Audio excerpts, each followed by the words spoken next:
Howdy, welcome to the Say Cheese podcast. I'm your host, comedian, and cheesemonger Jeff Buck.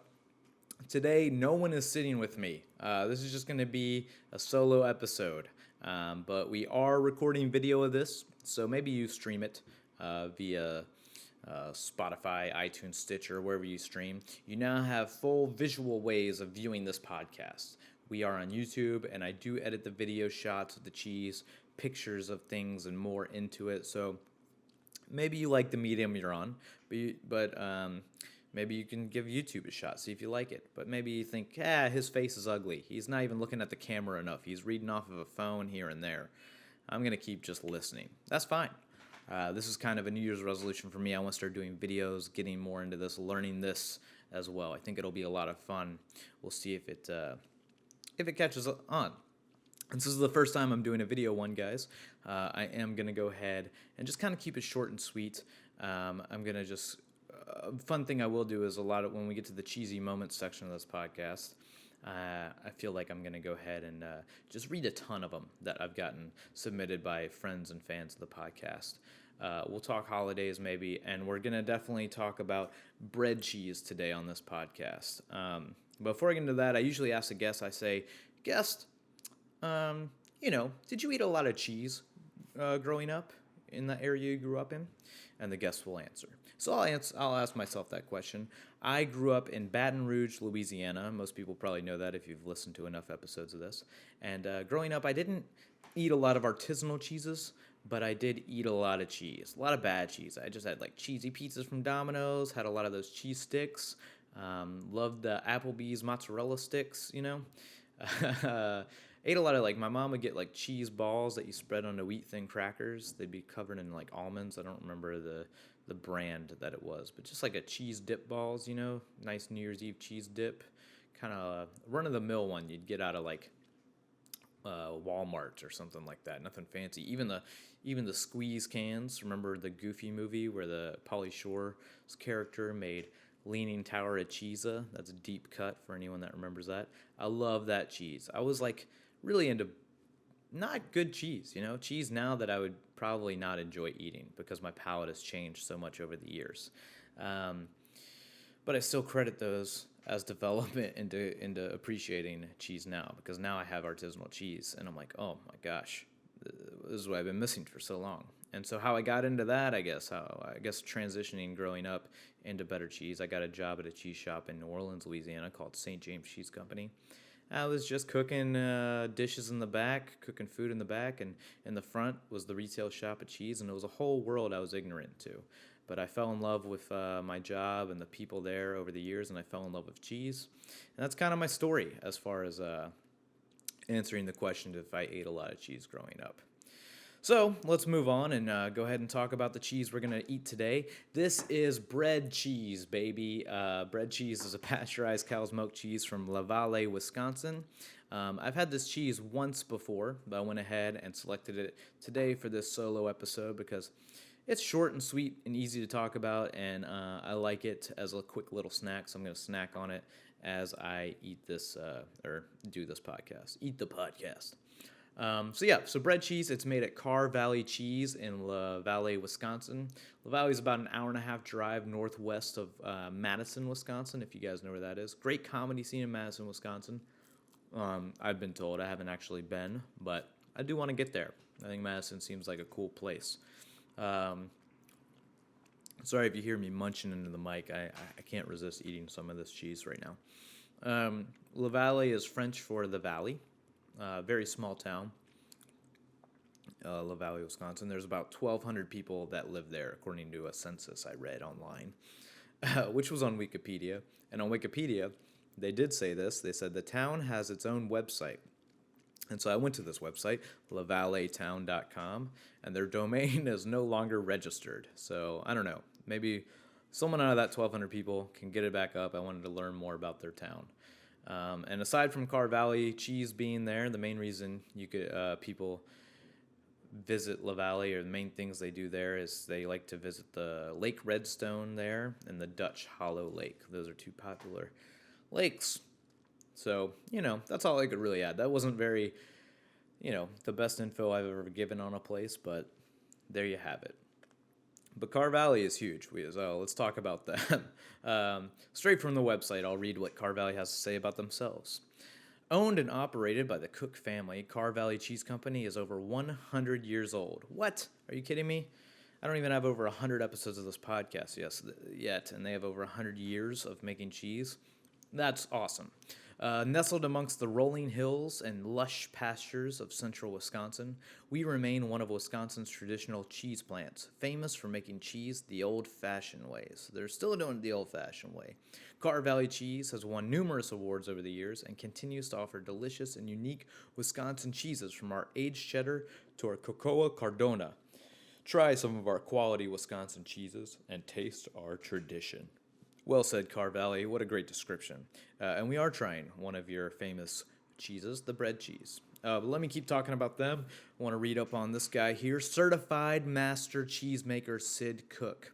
Sid Cook has won more top national and international awards than any other cheesemaker in North America. Are you kidding me? That's awesome. I don't know him. Sounds awesome, though. He's winning all the awards. This guy's the Michael Jordan of cheese making. As fourth generation cheesemaker, so he's been in the, still family, fourth generation. He received his cheese making license when he was 16 years old. What? Are you kidding me? Most kids, they're out there, they're driving at 16. Your boy right here, I was driving a car. This guy, he's making the cheese. He's making that cheddar. Driving a car, that got me to a mediocre job. Sid Cook, he might drive a car, but he didn't have to. His job was making cheese, and he was making tons of it, making plenty of good money. Shout out to Sid Cook. And now he owns and operates 4 cheese plants and 8 retail cheese stores in Wisconsin. Are you kidding me?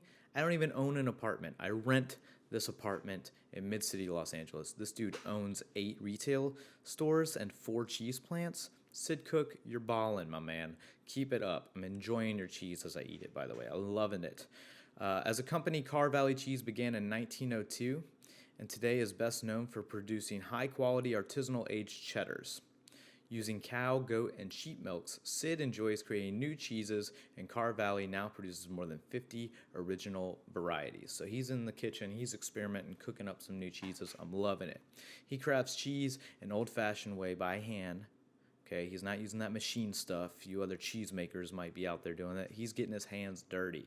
Yeah, he's balling. He owns all these things, but he's still getting his hands dirty. He's still a working man. Okay, that's what I appreciate about this. By the way, I've never met Sid Cook, but I do want to express that this is cool to me. I know I'm making it seem funny, and it is fun to joke, but this is so badass. So yeah, he does it by hand with a goal of producing high quality cheese with outstanding flavor, and it shows in this bread cheese I'm eating right now. Delicious. Nom, nom, nom, nom, nom. Sid's original Snow White goat cheddar won first place Best of Show award at the 2008 American Cheese Society competition. Hell yeah, dude! Best of Show Snow White goat cheddar. I haven't had that one yet. Maybe we'll get it later on in the podcast. That's cool. So that was straight off their website. Little info about Carr Valley, little info about Sid Cook. And little info about this cheese now is what I'll start talking about as you hear me just munching on it. Let's specifically talk about bread cheese and how it's made. It's nicknamed the squeaky cheese. This is a cheese that's traditionally made in Finland, and it is actually called Juustolapa. Juustolapa. I think I'm saying that right. But it's spelled Juustoleipa. So it kind of looks like it's Jewel Stolepa. That'd be funny. Imagine a cheese that pairs with your jewel. Could you suck on a jewel and eat a cheese? I don't smoke jewels. I don't know. I see there's a lot of memes about jewels out there. People make fun of jewels. See a lot of downsides to the jewel. Who knows? But yeah, again, not Juustoleipa. This is Juustoleipa. But that just translates loosely to bread cheese. So it is made from fresh cheese, traditionally made from cows' bestines. That is, I think that's either beestines or bestines. I think it's beestines. Anyways, what that is it is the milk that the cow produces for the first time, right after it gives birth to its calf. So that's that premium. That's that first out of the line, top of the mill milk, and that's what the bread cheese is made from. Not like you're like, oh, this cow's it made some milk for 3 weeks. We'll get the third week cycle of milk. No. I want the first batch of milk, the batch that's been sitting in there cooking. I want it coming out, and I want that in the bread cheese. That's what this is made from, that premium cheese, that hype beast cheese, the Yeezys of milk. Sometimes bread cheese can even be made of reindeer or goat milk, which I've never had reindeer milk cheese on this podcast before. I definitely need to get that on one day. Maybe next Christmas. Maybe next Christmas we'll do some reindeer cheese. That seems appropriate. So how bread cheese is made, it is curdled and set to form a round disc. In this case, it's like a square. Comes in a square package. I've already opened it, but I'll definitely show it in the video later.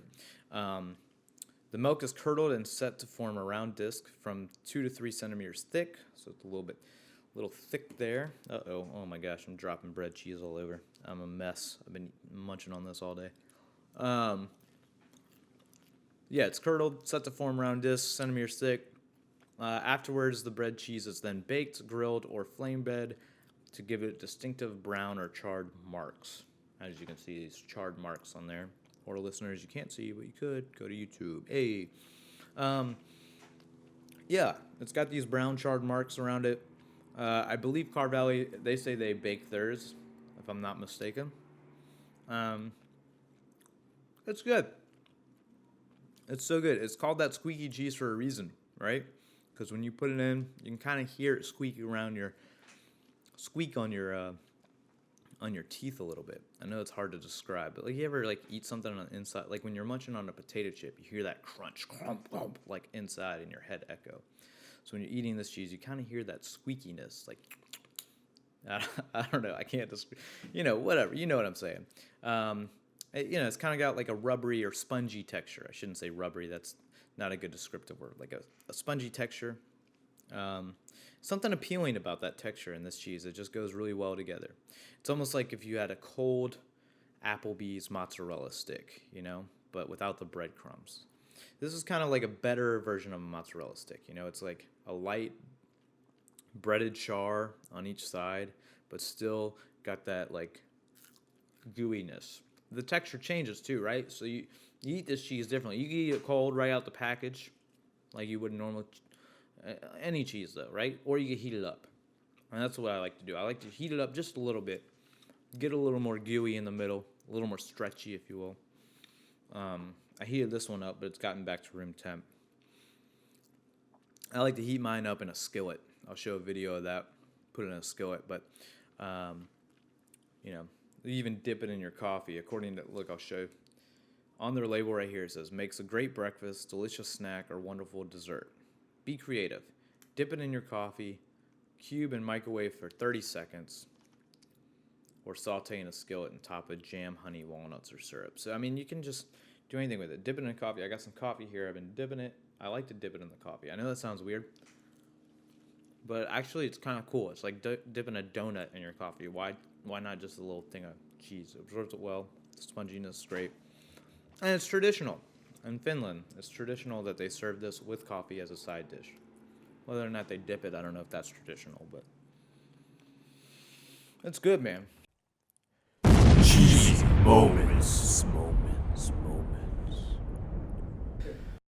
All right, that sound you guys just heard right there. It's time for the cheesy moment. It is a section of our podcast where listeners email me some stories in their lives involving cheese.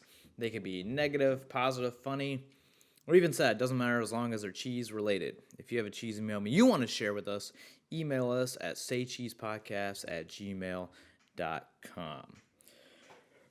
Okay, I'm going to read a bunch of these guys. This is kind of a mailbag episode. Got a lot of fun stories in here I want to read. So, got these in.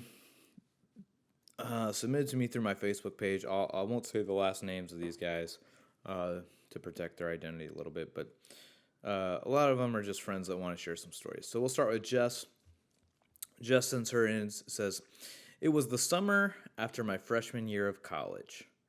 It was my first day of my first real job. I was a cashier at Wawa, which is a fancy convenience store outside of Philly. By the way, people love Wawa. I hear about it all the time. I think one of them just closed down. If there was only one, then Wawa closed down, but I think there was more than one. Anyways, people used to love Wawa. I've heard a lot about it. Anyways, so here we go. Back to the story. The manager is showing me around when he suddenly leans in close and whispers, "Yo, you like cheese?" I said yes. He brought me over to the refrigerated area and slipped me a string cheese and said, "Shh, this is for you." Thank you, Jess. What a great story. Great way to start the summer after your freshman year of college. I like how you specifically remembered when it was, which is crazy. I mean, I bet you love that job. What a great thing for a manager to do. If my manager just says, "Hey, man, you like cheese?" It sounded like he was like saying, "You want to see a dead body? Shh, follow me." But he just wasn't nearly as harmful as that. Gave you some string cheese. Yeah. Good story, love it. Moving on, this next story comes from a guy named DeGeezer. Can't make this up, folks. DeGeezer, actually know him, comedian in LA. Wild guy. So he shares a story. It says, in prison, we used to shake off the cheese sprinkles off the Cheetos to use on the cup of noodles to make mac and cheese noodles. I was in charge of shaking the Cheetos bag. That was it. That was the story. Thank you, DeGeezer, for that. A lot to unpack there. 1, DeGeezer, what were you in prison for? 2, DeGeezer, why is your name DeGeezer? 3, it's crazy that they specifically assign people a job. Like, you've got to shake the Cheeto bag while someone else does something else. I like the teamwork going on in prison, okay? I like that they're assigning roles just for something as simple as shaking a Cheeto bag. That's nice. It makes you feel empowered. We need more of that to those that may need a little more of that, I guess. I don't know. Thanks to Geezer, I guess. What a great story. Okay, moving on. Val sends us a story in. Val sends a story in. Had a complete stranger at the store once tell me, for some reason, that the curds under his man boobs were going to turn into cream cheese if it got any hotter outside. I'm sorry, Val. I'm sorry that a man felt the need to tell you that. Weird, very weird. I wonder if they would be good. I do wonder that. I wonder if his man boob curds would turn into good cream cheese. Would I eat it? No, but I wonder if it would be good. Moving on, because these are starting to get. I got a couple weird ones back to back. I didn't really edit this correctly. Should have separated those out. This next one comes from a friend, Danielle, who I know very well as a friend. Well, I'll just say it. Danielle owns St. James Cheese Company, so she sends this one in. Rich, who's also the co-owner, once tripped on a stack of Camembert on the stairs of Paxton and Whitfield. That's a cheese shop in London. And dislocated his shoulder and rode in an ambulance where they gave him whippets for pain relief. That is a hilarious story, mostly because I know these people, and also just funny that the ambulance is giving people whippets for pain relief. Gotta watch out for those stacks of Camembert. You slip on those, dislocate a shoulder. Ugh, happens to the best of us. We always getting tripped up by the old Camembert. Camembert to think what would happen if they didn't have those whippets on the... Okay, but not the best joke. All right. Also, so Danielle sent another one. She said, also at Paxton's, a monger got so mad at another monger for taunting him that he threw a cheese at her and it hit me instead. So it's a monger on monger. Sometimes when you're behind those cheese counters, it gets heated. You're in a tight area. You're trying to sell cheese. You wrap someone's cheese who wasn't done with it. You take someone's cheese wedge and move it somewhere. You lose the planter. You lose a knife. Tension can get high. And I guess this day it got so high that a monger threw a cheese at another monger that was intended for that person, but it missed and it hit Danielle instead, and she says she thinks it was also a Camembert. Again, you got to watch out for those Camemberts. They're coming in hot. Maybe if I ever do a Camembert episode of this podcast, I'll try and have Danielle on. anyone that listens to the podcast know I endlessly plug St. James Cheese Company and DTLA Cheese because they're some of my favorite cheese shops. Anyways, moving on. Kelly sends one in. This one's a little longer. Kelly says, when I was young, my family from Oklahoma would arrange for us to have a vacation at some casino. Odd, but, when you're in Oklahoma, that's what you do for vacation. You go to casinos. One year, they won big, and we got access to this green room that was always stocked with sodas and snacks. Also, she says when she was young. Like, how young? Because you've had to have been over 21, right? They didn't just let kids into a casino. But anyways, I'll keep going. Who knows? I went wild because there was an assortment of cheeses. Naturally, I gathered a bunch of them and went to town. Right on, Kelly. I would do the same. I see cheese, I eat cheese. I'm on the see cheese diet. That joke is not funny. Okay. Once I got to a big piece of Swiss, I tried to saw it in half with a butter knife. My cousin came up to me and asked me what I responded, and I assume she meant to say, asked me what I was doing, and I immediately responded, I'm cutting the cheese. And everyone in the room, several 7 to 10-year-olds, started laughing uncontrollably. Oh, so there was so many layers here. Okay, hold on. Funny that you yelled, I'm cutting the cheese out loud in a confined space. Other people heard and you laughed. I get that that's ultimately the story. I do. I appreciate you sending in this cheesy story. But why are 7 to 10-year-olds in a green room of a casino? This just seems so scary. Oklahoma's a wild place, guys. I don't understand it yet. Kelly, great story. Great that you were in casinos at 7 to 10 or so, just gambling away. Would you gamble away your allowance? That's awesome. But you're eating good cheese back there, I bet. Okay, this next story comes in from a lady named Sin. I went on a date one time and was trying to be cute and not eat like a monster, so I thought, okay, mozzarella sticks and fries. But I didn't fully bite through the mozzarella, so when I went to swallow, it wouldn't fully go down, so I started choking and almost threw up.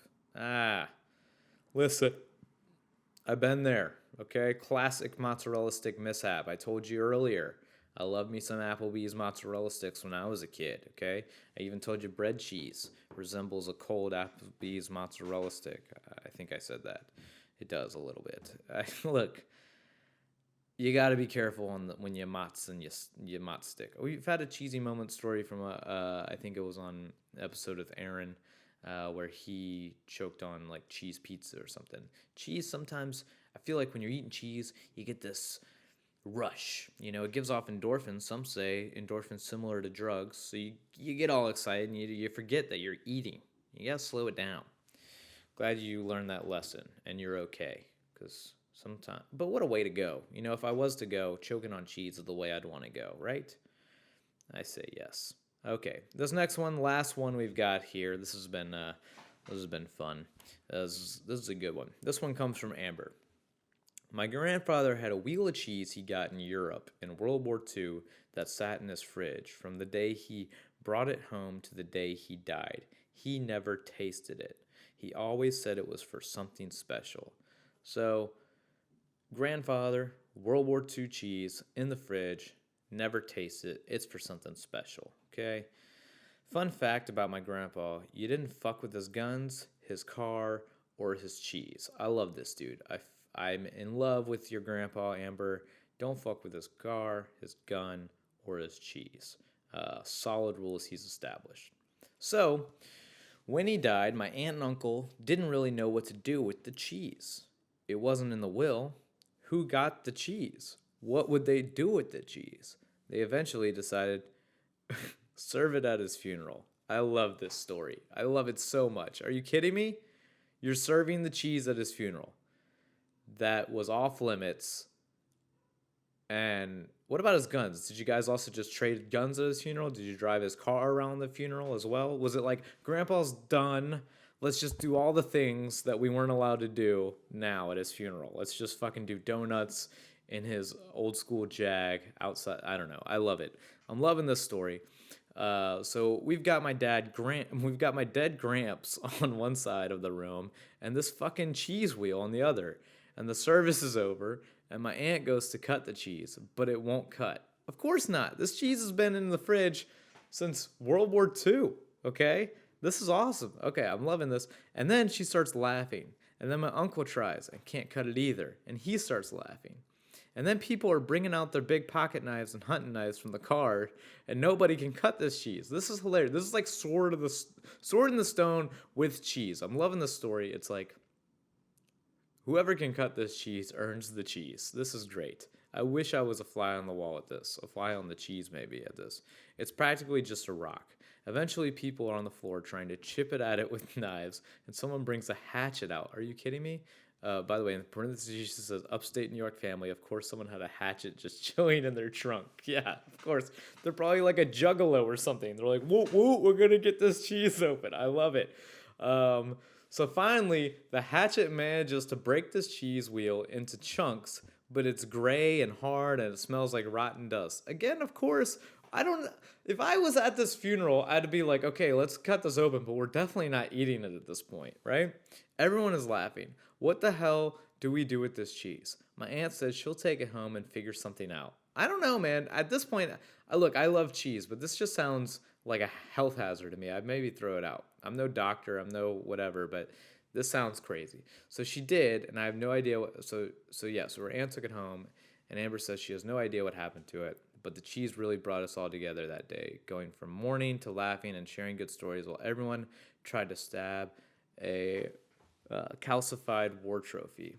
So maybe that was the something special is being saved for all along. That is such a fucking good story. Are you kidding me? That is so sweet. Like, that was it.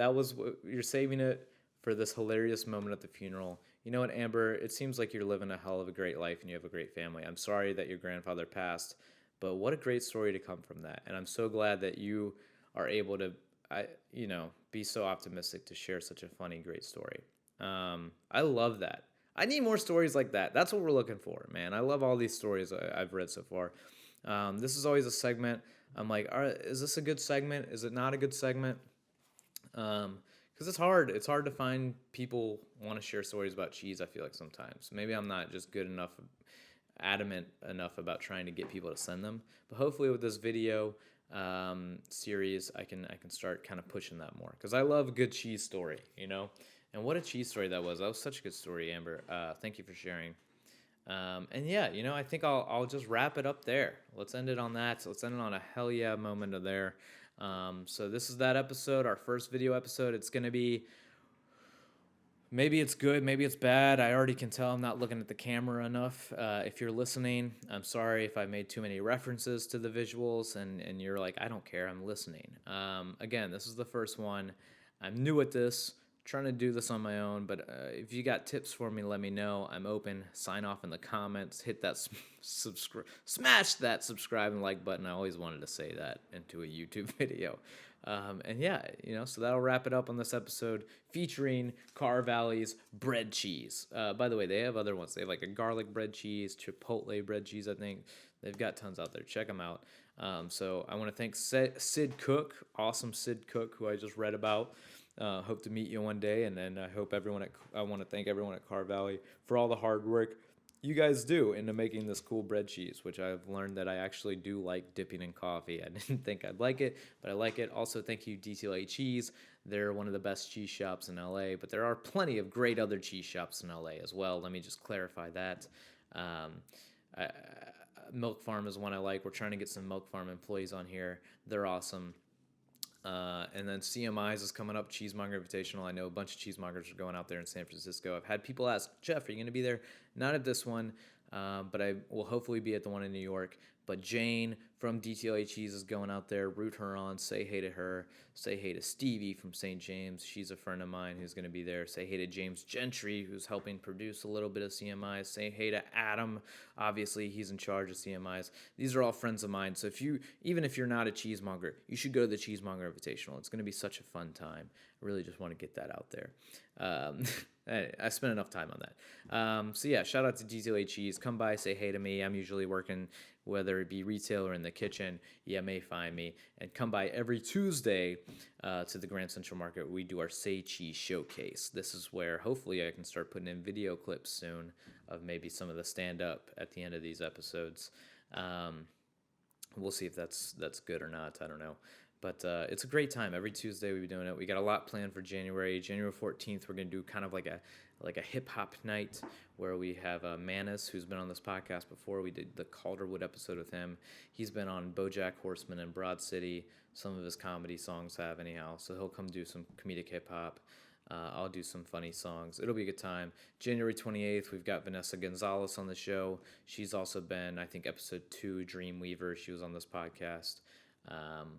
She just put out her Comedy Central half hour. Go check that out. I love it. She's hilarious. She'll be out there on the 28th at the Say Cheese Showcase at Grand Central Market. So yeah, normally I just take a picture of the guest, but since I'm recording this, I think via my phone, I can capture a picture for the Say Cheese Instagram account. So on the count of 3, 1, 2, 3.